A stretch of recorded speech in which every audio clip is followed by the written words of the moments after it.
Şunlar şunchalik kapisa deb aytib, men bularga o'zim ko'rsatayin. 4 kunlik Otajon ota O'razimbetov 35 yillik tajribaga ega agronom. Ko'p yillar davomida qishloq xo'jalik sohasida ishlagan qahramonimiz biroz muddat mahalla oqsoqoli bo'lib faoliyat olib borganlar. Mana 2 yildirki qarilik pensiyasida oila, nabiralar qurshovida.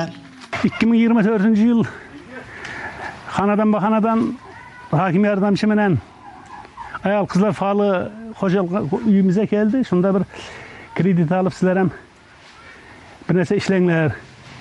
Aslında ben özüm bir Şolsettin reisi bo'lib ishlaganman. Şu anda bir özüm havasim var edi, ko'rib yurgan nere Telegramdan, YouTube'dan bir banan, papaya özlerimizin Navoiyda, Buxoroda, Andijon, Farg'ona, Toshkentda bor ekan da. Keyin to'xtaman aytdim, bu davlatimizga rahmat. 33 million kreditni berib turib ishla deb kelib turibdilar da.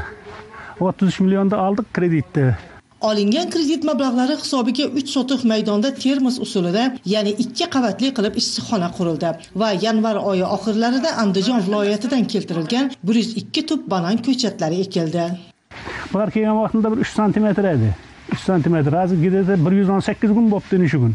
Egilganda 118 kunda yomon emas. Men telefonga tushirib rasmini, videosini Yiveraman Atabekka hazırlıkçalı maqtab turibdi. Bizatkindan kam joyi yo'q, shetib tarbiyalab turibsiz. Qahramonimiz yillar davomida davlat ishida ishlagan bo'lsalar, oila sohibasi To'xtajon opa esa farzand parvarishi bilan birga tomorqa yerlarni ham obod qilgan. Siz ko'rayotgan ushbu bodom ko'chatlari ham opaning mehnat mahsuli. Bunga kelganda 3 yil bo'ldi. Bu yil 4-yil va 4-yil. 4-yil. O'zi bulta 5-6 tane meva verdi. Bu yil massive mana qarang, mevalarini qarang. Ine bulam. Ine şurada 17 tip.